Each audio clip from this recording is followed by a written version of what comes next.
The girl had just come out of the water when she was horrified to discover that her legs were covered in blood. As she stood there confused, she turned around and saw everyone else screaming and running toward the shore. Their legs also stained bright red with blood. The lake water at the shore had turned into a pool of blood. It seemed there was something terrifying in the water. The boy was only a moment too slow, and a strange force suddenly pulled him into the water. It turned out the water was full of these man-eating lampreys. The lampreys didn't just appear in the water, they showed up inside houses, in every corner of the town, and even made their way into swimming pools and people's homes through the plumbing. Not long before, a worker inspecting the drainage pipes had suddenly spotted a lamprey in the water. He crouched down and grabbed it. He immediately called his wife to tell her about the extra dish he was going to prepare that evening. But just as he hung up the phone, the lamprey in his hands suddenly bit down hard on Ted's arm. It took all his strength to finally pull the lamprey off, but more and larger lampreys emerged from the water, lunging at him on the shore. In a panic, Ted collapsed to the ground, desperately crawling forward, but several lampreys had already latched onto him.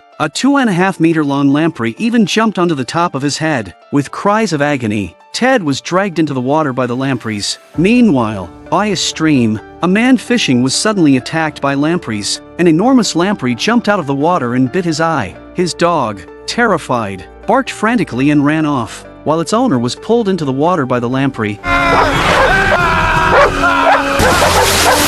Several people had gone missing in the town, which soon caught the attention of the police. They came to the lake to investigate and found 2 dead lampreys. Sheriff Michael, worried that the missing people were connected to the lampreys, suggested to Mayor Ackerman that they shut off the dam's water valves for safety, to prevent the lampreys from swimming downstream and harming tourists. However, Ackerman dismissed the idea. It was the peak tourist season, and the water activities were the town's largest source of income. Shutting off the water valves would cause massive economic loss. Besides, he didn't believe the cute lampreys would attack tourists. After saying this, Ackerman hurriedly left the scene. Little did he know, as soon as he left, a large number of lampreys began to pour downstream through the drainage pipes. At that moment, a large group of tourists were swimming in the lake, unaware that danger was about to strike. It wasn't until a girl returned to the shore and saw her thigh drenched in blood that she realized something was in the water. The tourists immediately screamed and scrambled to the shore. The lake water at the edge turned red in an instant.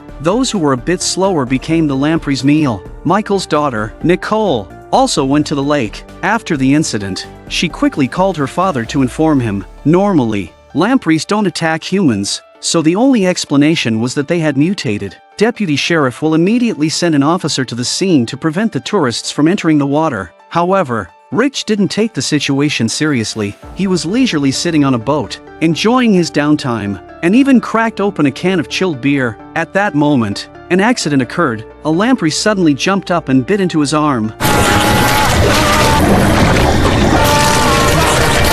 After struggling for a moment, Rich fell completely still. By the time Michael and Will arrived at the scene, all they saw was the overturned wooden boat, surrounded by terrifying bloodstains. They intended to flip the boat over to see if Rich had been trapped underneath, but just as they approached, a lamprey suddenly attacked Will. Michael rushed forward to help, but the terrifying lamprey had already sunk its teeth into Will's arm, its sharp fangs embedded deep into his flesh. Michael had no choice but to pull a knife from his pocket and stab the lamprey, finally pulling it off Will's arm. Will then received a call from a colleague, informing him that Rich's body had been found downstream and was being brought back to the station. The two quickly rushed back to the police station. Meanwhile, Michael called the coroner, telling him to wait until they returned before performing the autopsy. Unfortunately, his warning came too late. While on the phone, the coroner suddenly noticed the body was wriggling. To his horror, a lamprey emerged from Rich's stomach and lunged at him. The coroner fought desperately to escape the lamprey's attack, but there wasn't just one. More lampreys began emerging from Rich's body. As the lampreys swarmed the coroner,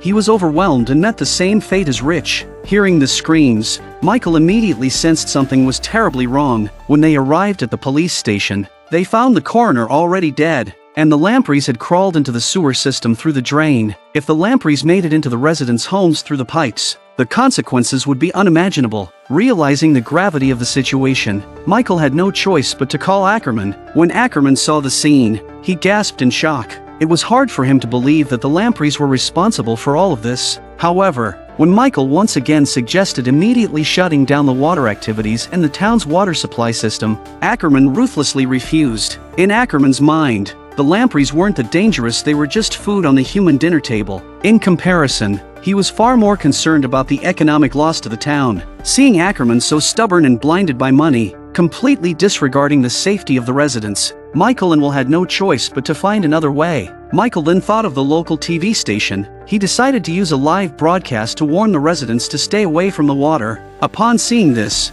Ackerman was furious. He immediately drove to Michael, cursing him out on the spot, and even stripped him of his position as sheriff. However, Ackerman never anticipated that his comeuppance would come so quickly. Back at his office, Ackerman hurried to the bathroom, unaware that the Lampreys had already crawled through the pipes into the toilet. Suddenly, Ackerman felt a sharp pain. By the time he tried to escape, it was too late. In the most humiliating way possible, he died in the bathroom.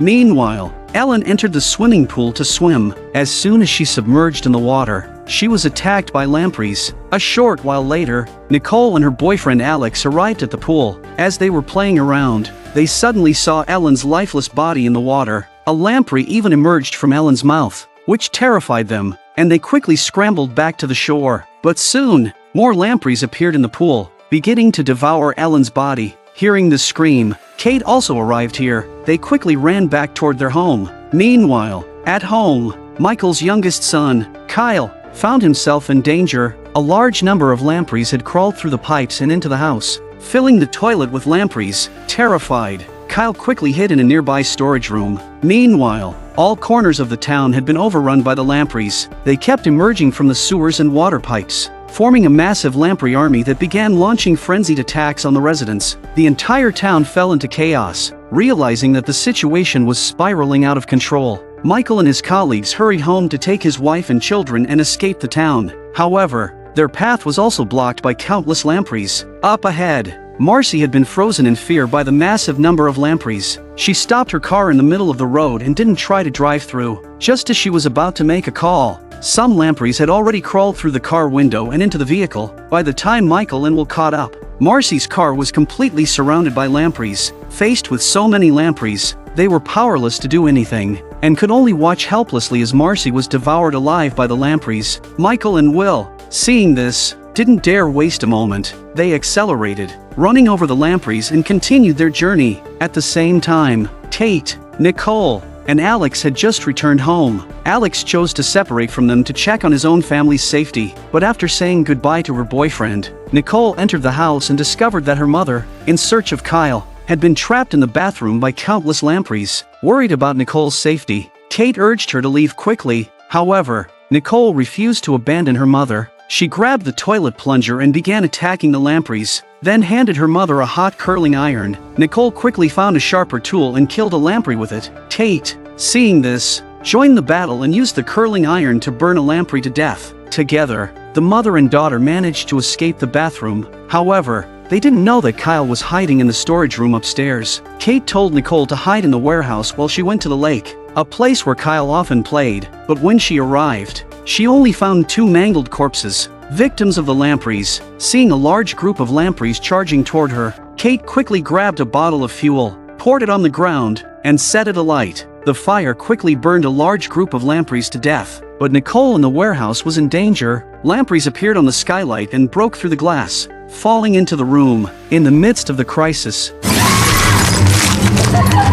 Nicole spotted a nearby lawnmower. Without hesitation, she grabbed it and charged out of the warehouse, using the mower to relentlessly mow down the lampreys on the ground. Soon, Tate returned, urgently pouring fuel on the ground, and once again setting it on fire to create a wall of flames that blocked the lampreys' advance.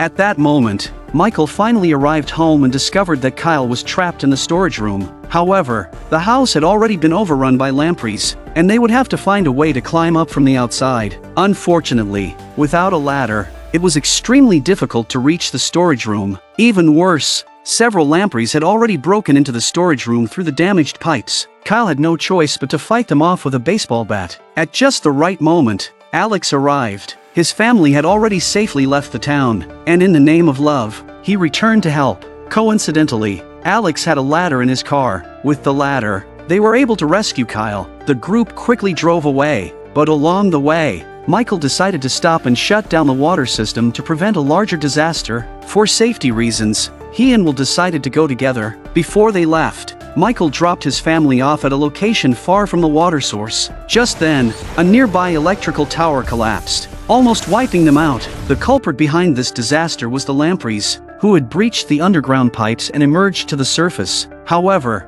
the Lampreys didn't last long as they were all electrocuted by the high-voltage electricity. Seeing the situation unfold, Michael suddenly had an idea. He figured out a way to kill all the Lampreys once and for all by using the nearby power station. The key step was the Lamprey's liver. The scent it emitted could attract other Lampreys. If they could use the liver to lure all the Lampreys to the main water plant, they could then use the powerful electrical currents to eliminate them all. Without wasting time, the group quickly gathered enough Lamprey livers and drove to the power station, where they tossed the livers into the main water plant below. Now, they just needed to wait for the Lampreys to be drawn in, and then they could switch on the power to electrocute them. However, an unexpected event occurred on the way. To check if the Lampreys had taken the bait, Will accidentally fell into a vertical shaft. Michael tried to save him but realized it was too late. The swarm of Lampreys quickly engulfed Will. Unable to do anything else, Michael had no choice but to climb out of the shaft and shout loudly. After some frantic searching, Alex finally managed to open the power switch. A massive electrical surge flooded the entire tunnel, instantly electrocuting all the Lampreys. The family,